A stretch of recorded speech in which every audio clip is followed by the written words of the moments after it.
Lightning flashed across the command chamber's glass ceiling.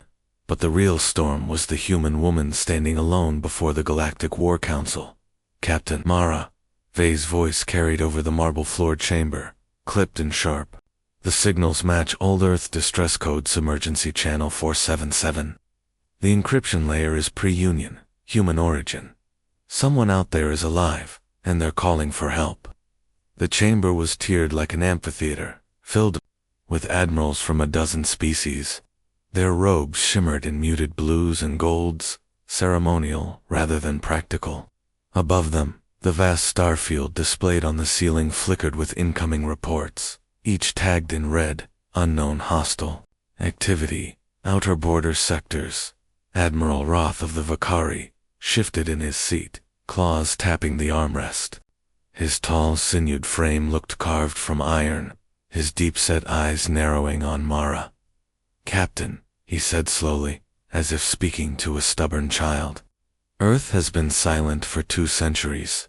By choice, the humans who fled to the Galactic Core renounced the outer territories. Your kind abandoned your cradle world. Why would they call now? Because something's wrong?" Mara shot back. "Because they need help." A ripple of quiet laughter ran through the chamber, mostly from the RAC delegates, whose serpentine necks swayed in unison. Admiral Roth let it settle before leaning forward, voice dropping to a near growl. "Or perhaps," he said, "this is a trap, or a ghost echo. Either way, the humans of Earth are irrelevant. We have bigger threats than chasing ancient myths." Mara clenched her fists, resisting the urge to pace. She glanced upward. The holographic map above showed the Carthan Reach, a sparsely charted expanse, where the beacons pulsed faintly in deep crimson. Home. It was both familiar and alien. "Admiral," she said, forcing her tone level, "if the signals are real, and if they're sending military distress codes, then whatever is hitting them is advanced enough to crack old human defenses. That should scare you."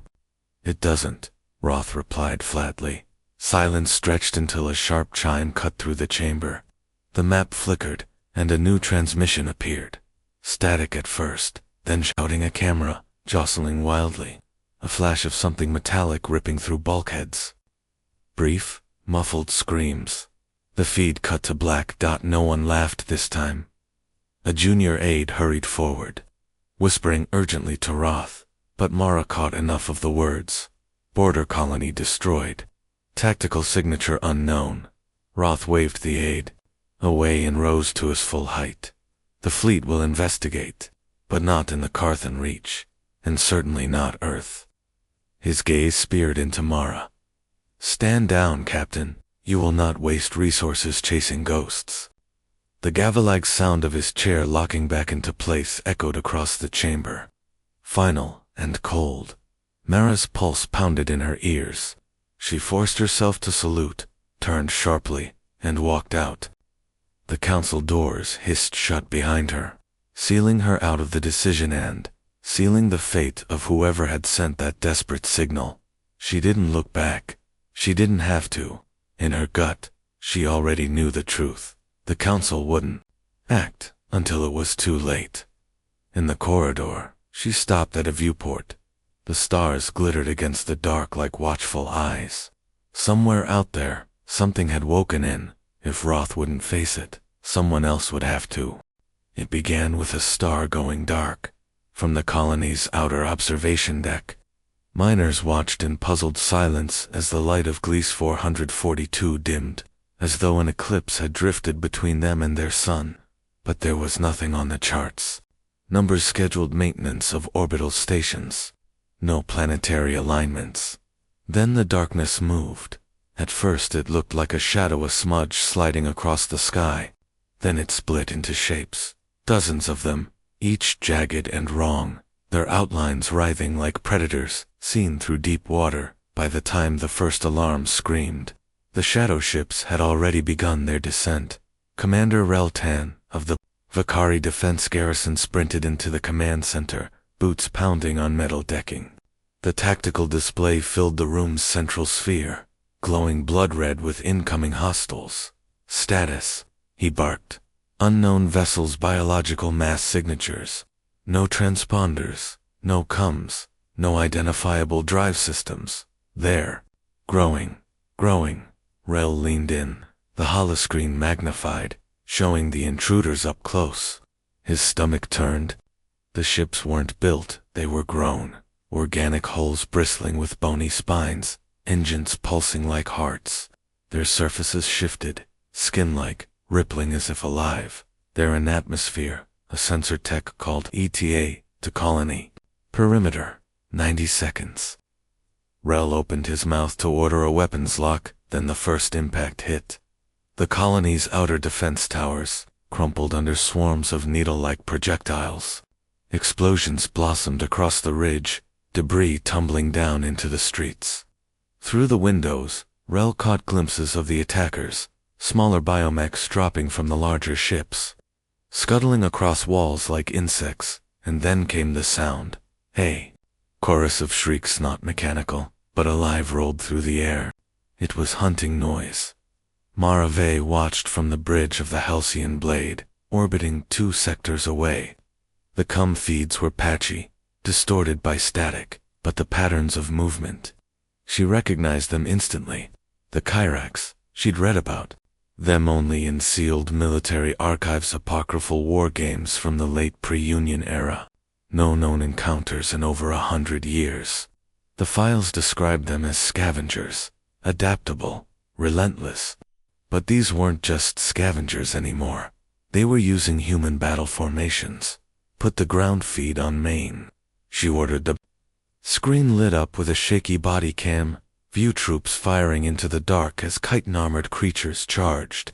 Their limbs bladed and dripping with some viscous fluid that hissed on contact with metal.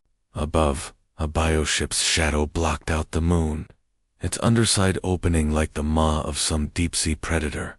The feed cut to static, then silence. Mara's first officer, a rack with pale green scales, turned toward her. Admiral Roth had ordered all ships to maintain defensive position in primary sectors. No reinforcements to the border. Mara's jaw tightened. She looked back at the frozen image of the last transmission, a soldier turning, eyes wide, before the feed ended. If we wait for Roth's permission, she said quietly, there won't be anyone left to save. On the colony's surface, Reltan's voice roared over the comms. All units fall back to the core. Seal all gates. But the Kyrax didn't push in waves, they flooded. They seemed to anticipate the choke points, bypassing fortifications, entirely by burrowing through walls and streets. The colony's outer ring fell in minutes. The last thing the command center's sensors picked up before going dark was a massive spike in biosynins, hundreds of new life forms appearing inside. The walls. The enemy wasn't at the gates anymore, they were inside. The war room was lit in red emergency mode, and every shadow looked like an enemy waiting to strike. Captain Mara Vey's boots echoed on the steel deck as she strode into the secure comm chamber. The Halcyon Blade's bridge was a storm of reports, colonies going silent, border patrols vanishing without distress calls. The Kyrax weren't just attacking, they were erasing. Her second-in-command, First Officer Vren, slid a data pad toward her. His scaled fingers trembled, a rare sight for a rack. That's the latest from Outpost 17. They didn't last an hour. Mara didn't need to look. She already knew what she'd see. Static, then nothing. She exhaled slowly. I've seen this before. Vren's eyes narrowed. Impossible. The Kyrax haven't been seen in over a century. Not exactly the Kyrax, Mara said, lowering her voice. These tactics, their modified human doctrine, encirclement patterns, layered kill zones, whoever's leading them studied our wars. She hesitated, then added, they're studying us now. Vren's pupils tightened to slits. And you think I know, she interrupted. I know where the answer is, and it's somewhere the Admiral will never authorize us to go. The secure room's lights dimmed as she inserted a chipped, scarred data core into the terminal. A holographic star map flared to life, spinning until it locked on a dead zone, in the galactic registry an expanse of black between mapped sectors. The Carthan Reach, Vren murmured. Mara tapped the dark void. Not just the Reach. Here. The map zoomed in until a single blue-green sphere appeared, half shrouded in clouds and storms. Earth, she said quietly. Vren's tail lashed once, sharply. That world's off limits, erased from navigational charts. You'll be court-martialed just for showing this. Court-martialed is better than watching the Kyrax gut the galaxy, Mara said. You've read the legends. Those who stayed behind after the isolation weren't like the ones who left. They adapted, hardened. Some say they went feral. Others say they built weapons so dangerous the Union quarantined the planet forever. Vren stared at her. You think they'd help us? Mara didn't answer right away. She remembered the last time she'd spoken to someone from Earth's her grandmother. Decades ago, voice crackling over an illicit cum channel. If the galaxy ever comes knocking again, we won't be the ones begging. They'll help, Mara said finally. But it won't be for free. The hatch slid open, and Lieutenant Harlan, a young Vakari officer, stepped inside. His crest feathers were ruffled with unease. Captain, Admiral Roth, is transmitting on priority channel. Mara didn't move. Ignore it. Harlan hesitated. He'll know. He already knows I'm not following his orders. She pulled the data core free, tucking it into her uniform. Prep a stealth shuttle, no fleet insignia, no flight logs. We leave within the hour. Vren leaned toward her. You're gambling the galaxy on a world we abandoned 2 centuries ago. Mara's gaze was steady. No, I'm gambling on a people who never forgot they were abandoned. In the shadowed corners of the room, the star map flickered one last time before shutting down. The coordinates to Earth vanished into darkness, like a secret pulled back into the void. Outside, the Halcyon blade drifted past the shattered remains of an escort frigate, its hull torn open, crew gone without a trace. In the distance, the Kyrax ships moved like predators, circling new prey. Mara turned from the viewport, her decision made. If the Admiral wouldn't unleash humanity, she would. The storms over Earth looked alive. Mara's shuttle punched through turbulent cloud layers, lightning clawing at the hull as the inertial dampeners whined under the strain. Sheets of rain slammed against the viewport, and every flash of light illuminated the jagged skeletons of skyscrapers jutting through the mist like broken teeth. Vren sat strapped in beside her, eyes fixed on the surface readouts. No active beacons, no traffic, no welcome. Did you expect a parade? Mara muttered, hands tight on the controls.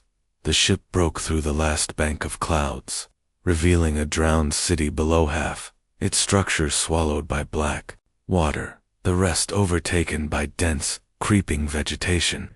The streets were rivers. The air shimmered faintly, as if carrying static. Radiation pockets, Vren noted, and something else.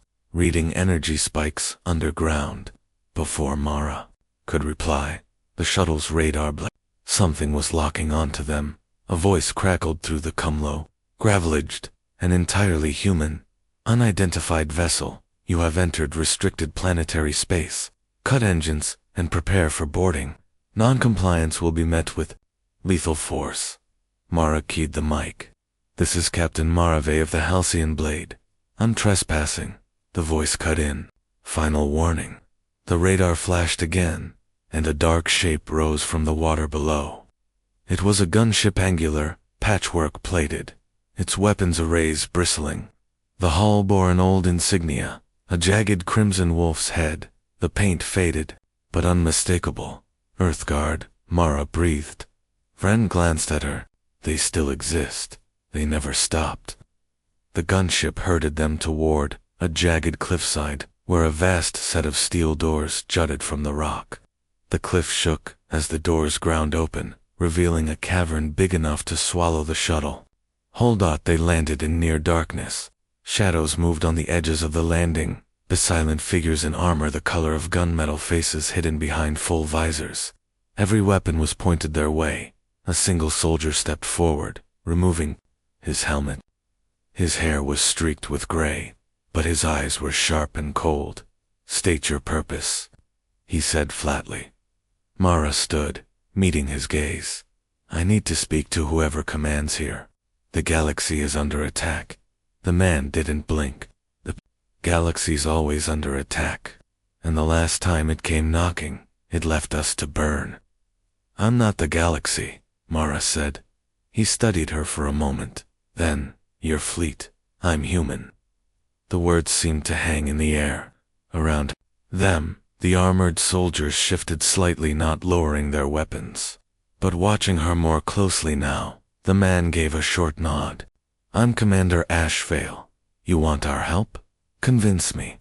They followed him deeper into the bunker complex. The corridors were lined with relic spanners from wars long past, weapons polished and cared for like sacred artifacts. Power conduits thrummed through the walls, carrying the hum of machines built for one purpose: war. Ash led them into a wide chamber where a holographic map hovered, dread dots marking the Kirax's advance through known space. "We've been watching," he said. "They're fast, smarter than the reports claim. And if they're winning, it's because the fleets out there don't know how to fight them." Mara met his eyes. "Do you?" Ash's lips curved into something between a smile and a snarl. "We know how to kill them." The circle closed in around her. Torchlight flickered off the steel walls, casting the armored humans into shifting silhouettes. They moved with predator grace, their boots silent on the metal floor. Weapons hung at their sides, not blasters, but blades, axes, and old-world firearms with brutal, close-range intent. Commander Ashvale stood at the edge of the ring, arms crossed. His voice cut through the heat and shadows. "Words don't win wars. Prove you can bleed with us." Mara's eyes flicked to Vren, who stood guarded at the perimeter, tail coiled tight. "This is how you decide alliances." Ash stepped forward, until they were almost chest to chest. "This is how we decide if you're worth trusting with our lives. You pass, you get our fleet. You fail." He glanced at the armored figure, now stepping into the circle opposite her, a woman built like a wall, visor reflecting the firelight. "You leave the way you came, if you can." The ring tightened. Someone tossed Mara a blade, short, heavy, its grip worn smooth. She caught it without looking away from her opponent. The fight began without warning. The woman lunged, blade flashing. In the firelight, Mara barely sidestepped, the strike hissing past her ribs. She countered with a low slash, forcing her opponent back a step. But the woman recovered instantly, driving forward with raw, relentless power. Steel rang on steel. Boots scraped on the deck. Heat rose in the room, not from the torches, but from the gathered soldiers, their silent intensity pressing in like a physical weight. A blow caught Mara's shoulder, spinning her. Pain flared down her arm, but she gritted her teeth, twisting with the motion and slamming her elbow into the woman's visor. The impact cracked the faceplate, revealing one fierce eye beneath. "You've got fight," the woman growled, "but fight's not enough." The next exchange was vicious. The woman's blade bit into Mara's thigh, but Mara didn't fall. She surged forward, slamming her shoulder into her opponent's chest, driving her backward into the ring. The armored crowd didn't move, didn't flinch. This was a test, not just of skill, but of will. With a sharp twist, Mara disarmed her opponent, blade clattering across the deck. She held her own weapon at the woman's throat. Both were breathing hard, sweat slick on their skin. Ashvale stepped forward, expression unreadable. For a moment, no one moved. Then he nodded once. Enough. The circle broke.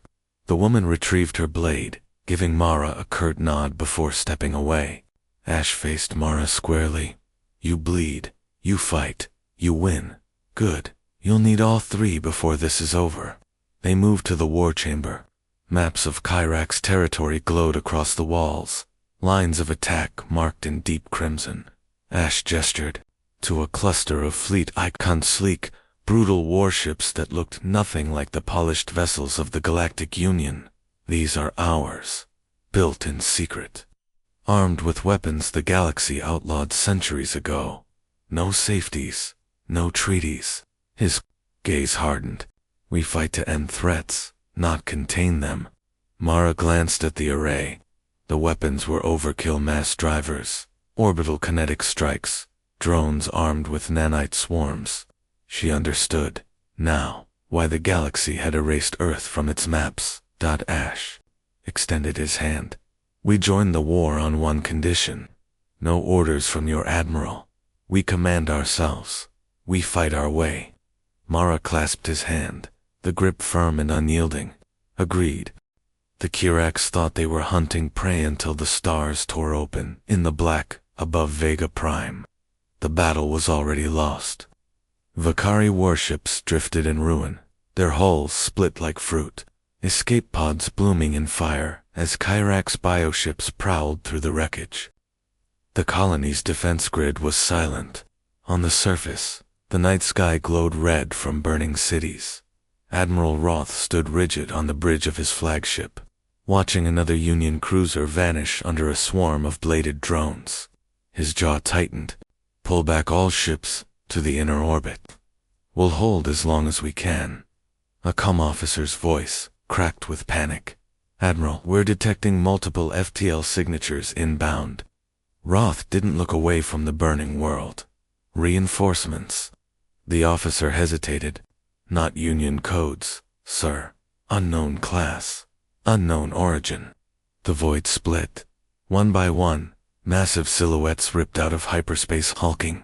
Angular warships plated in matte black, their hulls bristling with weapons the Admiral didn't recognize. No graceful lines, no ceremonial markings. These ships looked like they'd been designed for one purpose, to kill anything in front of them.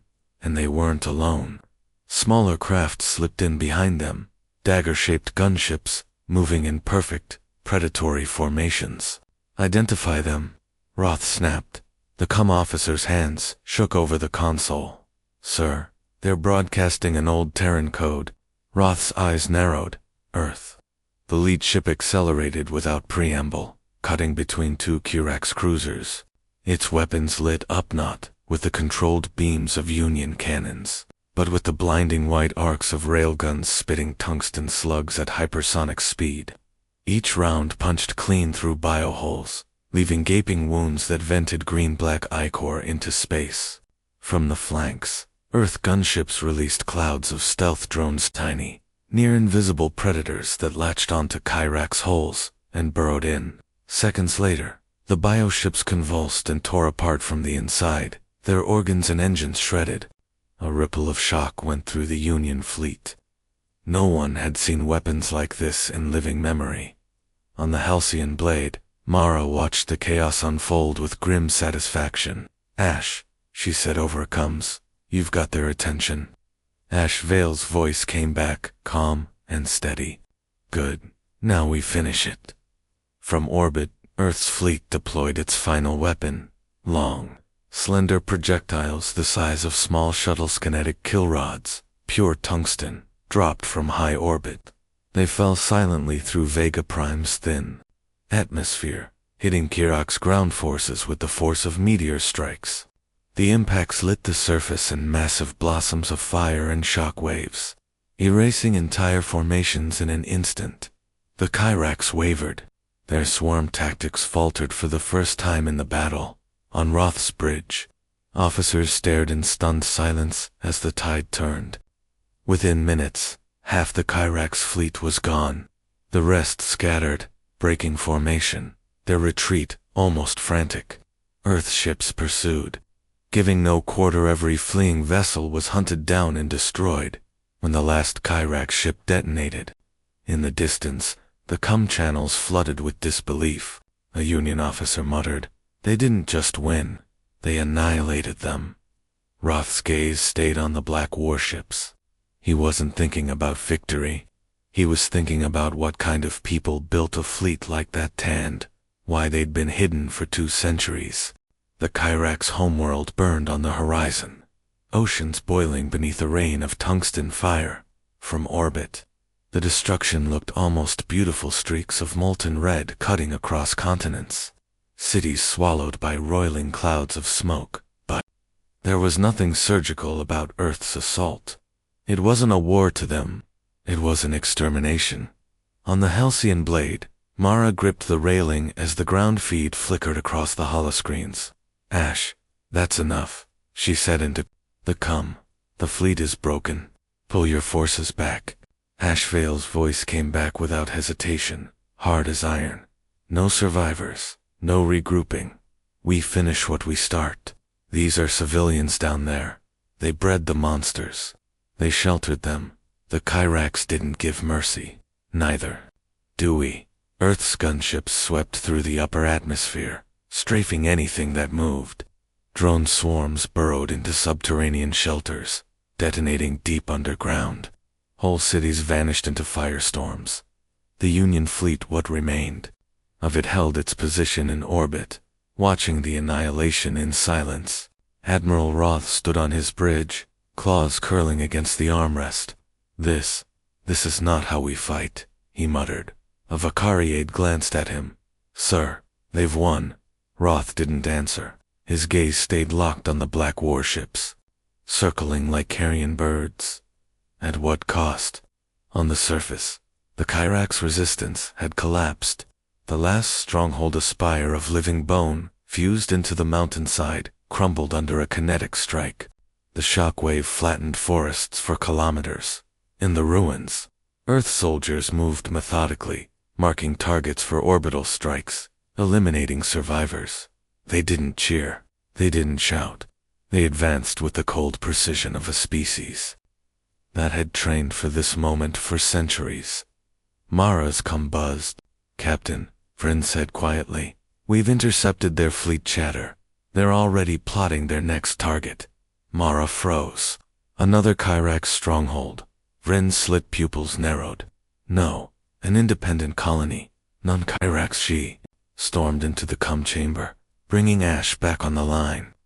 "You attack that colony, and the Union will turn every ship we have on you." Ash's face filled the screen, streaked with soot and lit by the glow of distant fires. "That colony sold weapons to the Kyrax 2 cycles ago. They're not innocent. They're not your enemy," Mara snapped. His gaze hardened. "The galaxy made a mistake when it left Earth to die. Now we decide who lives with us and who doesn't." The channel cut. In the Union fleet, unease spread like a contagion. The awe they'd felt watching Earth crush the Kyrax had curdled into fear. The reports from Vega Prime were circulating. Unprovoked strikes, scorched earth tactics, total refusal to negotiate. Roth called an emergency council aboard his flagship. "We have unleashed something we cannot control," he said. "If they turn on us, no one here will be able to stop them." "Do we strike now?" one admiral asked. Roth shook his head. "Not yet. They're still aimed at our enemies. But make no mistake, when they run out of enemies, they will look to us." Mara stood at the halcyon blade's viewport, watching Earth's fleet regroup in the distance. Their ships moved in perfect formation, weapon systems still hot, their dark holes reflecting nothing but the cold light of the stars. The war with the Kyrax was over. But the real danger had just begun. The war was over for everyone except Earth. 3 standard days after the Kyrax homeworld fell, the Union fleet limped into the neutral zone near Epsilon Verge. Repairs were slow. Morale was lower, but the survivors clung to one thought. The nightmare was finally over. Then the black ships arrived. They didn't come in force, just a spearpoint formation, 5 massive warships, and their escorts, enough to shatter anything that got in their way. They took no docking bays, answered no hails. They simply hung in the void, their dark hulls swallowing the starlight. On the halcyon blade, Mara stood on the command deck as the com officer whispered, "Captain, they're broadcasting demands." "Put it through," she said. Ash Vale's voice filled the room, low and controlled. The colony at Denied Prime supplied arms to the Kyrax during the siege of Vega Prime. The Union failed to act. We will not. On Admiral Roth's flagship, the statement hit like a blade to the throat. They're threatening an independent system, he snarled, one with a civilian population in the millions. His aide's voice was tight. Orders, sir? Roth's gaze shifted to the tactical display. He'd seen what Earth could do in open battle. Charging them now would be suicide. But letting them strike Denied meant condoning genocide. Get me Captain Mara, he said at last. She's the only one he listens to. Mara's face appeared on the Admiral's screen, her expression already grim. I'll talk to him, she said, but you need to keep your fleet out of weapons range. If Earth thinks you're preparing to fire, we'll have a war here and now. Roth's eyes narrowed. If you can't stop him, we will have that war anyway. In the War Council chamber, aboard the Vanguard, Earth's lead warship, faced Ash in person. The air between them was tense enough to hum. You've won, she said, voice low but sharp. The Kyrax are gone. This is your chance to come back from the edge. Ash's eyes were cold steel. There's no edge, Mara. There's a line, and everyone who crossed it during the Kyrax war will pay. That's how you make sure they never rise again. You're turning Earth into the thing we all feared the Kyrax would become. No, he said flatly. We're turning Earth into the thing the galaxy will never dare to cross. Outside the viewport, Denied Prime hung like a blue jewel against the void, peaceful, unaware that annihilation hung above it. Mara played her last card. If you destroy this colony, the Union will unite against you. You won't just be fighting old enemies, you'll be fighting everyone. You know how that ends. For a moment, something flickered in Ash's expression, doubt, maybe, or memory. But it was gone in an instant. They'll fight us, he said. They'll lose. The first kinetic rods began their launch sequence. Mara felt the blood drain from her face. She opened a secure channel to Roth. Prepare your ships, but hold. Roth's voice was a growl. You have seconds, Captain. Mara turned back to Ash. You want to protect Earth. Fine. But you destroy Denied, and the galaxy will never see you as protectors, only as tyrants. That's not fear. That's a death sentence. The launch countdown froze at 3 seconds. Ash's jaw tightened. Then, slowly, he gave the order. Stand down. The Vanguard turned away from Denied Prime. The Black Fleet slid back into the shadows of hyperspace. Mara let out a breath she didn't realize she'd been holding. For now, there was no war. But as she watched Earth's ships vanish, she knew they would be back, and, the next time, she might not be able to stop them.